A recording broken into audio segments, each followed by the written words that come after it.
বাংলাদেশে সরকার পাল্টেছে। শেখ হাসিনার বদলে রহমান এসেছে, নৌকার বদলে দান এসেছে, এরপর এই যে মুজিববাদের বদলে জিয়াবাদ এসেছে, কিন্তু বাংলাদেশটা পাল্টে নাই। এই হচ্ছে পার্থক্য। আর সব কিছু ঠিক আছে, সব কিছুই ঠিক আছে আগের মতো। এখন প্রশাসনের সব জায়গায় যে আওয়ামী লীগ যেভাবে মনে করেন দলীয়করণ করে এসেছিল, ঠিক একইভাবে এই বিএনপি এখন ক্ষমতায় এসেছে, তারাও একইভাবে দলীয়করণ করার চেষ্টা করছে সব জায়গায়। মানে কোনো কিছু বাদ দেয়, একেবারে আওয়ামী লীগ স্টাইল।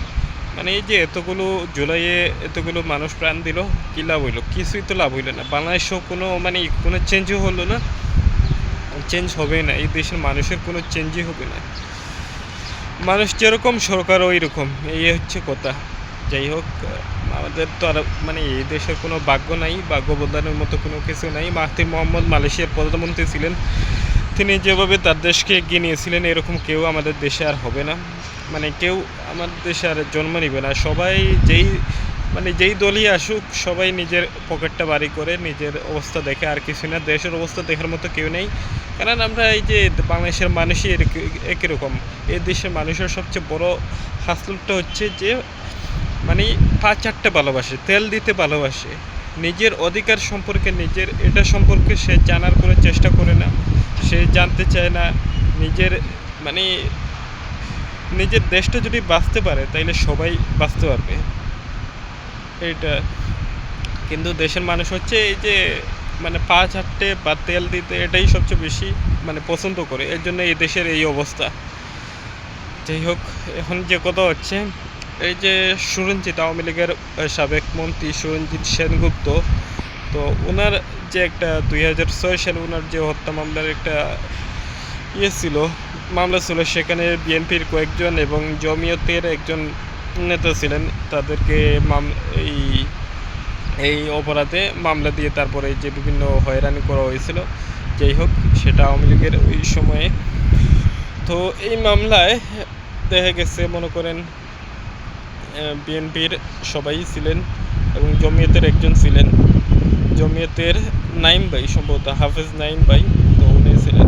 তো গতদিন সেটার রায় হলো এবং সেখানে দেখা গেল বিএনপির যারা ছিলেন সবাই কিন্তু বেকসুর খালাস পেয়ে গেছেন। শুধু ওই যে জমিয়তের যিনি ছিলেন টুপিওয়ালা দাড়িওয়ালা হাফেজ, তিনি কিন্তু তাকে মৃত্যুদণ্ডের যে রায়টা সেটা দেওয়া হলো। আমার কথা হলো, একজন মানুষ যেখানে 9জন মধ্যে 8জন ছিলেন, 8জন সবাইকে খালাস করে দেওয়া হয়েছে, আর একজনকে সব কিছুর দায় দিয়ে তার উপর মৃত্যুদণ্ড রায় দেওয়া হয়েছে, তার মৃত্যুদণ্ডের রায় দেওয়া হয়েছে। এটা কীরকম সম্ভব? একজনের দ্বারা কি সম্ভব হয়? সবাই মৃত্যুদণ্ড প্রাপ্ত হবেন, সবাইকে খালাস দেওয়া হবে। এখন ওই যে বলছিলাম যে একটা কথা আছে, ক্ষমতা যার যার আছে তার কাছে সব কিছুই আছে। ক্ষমতার কারণে এখন অপরাধী নির্দোষ হয়, আর নির্দোষ হয় অপরাধী। ক্ষমতা যার কাছে, সে নির্দোষ প্রমাণিত হয়, আর ক্ষমতা যার কাছে নাই, সে অপরাধী দোষী সাব্যস্ত হয়। এই যে দাড়িওয়ালা টুপিওয়ালা যাই হোক, উনি যদি বিএনপি করতেন তাহলে হয়তো বা এরকম হইতো না। ওনার যদি দাড়ি না থাকতো, টুপি না থাকতো, হাফিজ না হইতেন, তাহলে এরকম রায় আসতো না। আর যিনি রায়টা দিয়েছেন, তিনিও আবার ইসকন সদস্য, স্বপন কুমার সাহা। এই যে ইসকন সদস্য, জঙ্গি সংগঠন একটা। যাই হোক, আর তো বলার কিছু নেই। এই দেশটা তো আর পাল্টেবে না, যেরকমই আছে সেরকমই থাকবে। তবে জমিয়তের ওই যে উবায়দুল্লাহ ফারুক, যিনি সারাক্ষণ যে জামাতের সব দোষ, ওনারা তো এখন ক্ষমতায় আছেন, ওনারা তো বিএনপির একটা জোট সঙ্গী। তো ওনাদের একজনকে এরকম ফাঁসিয়ে দিল, ওনার কোনো কিছুই বলার নেই। এখন উনি সব দিকেই দেখবেন, শুধু কোন দিকে জামাত আছে, কোন দিকে শিবির আছে, এটাই দেখবেন, আর কিছু করার নাই।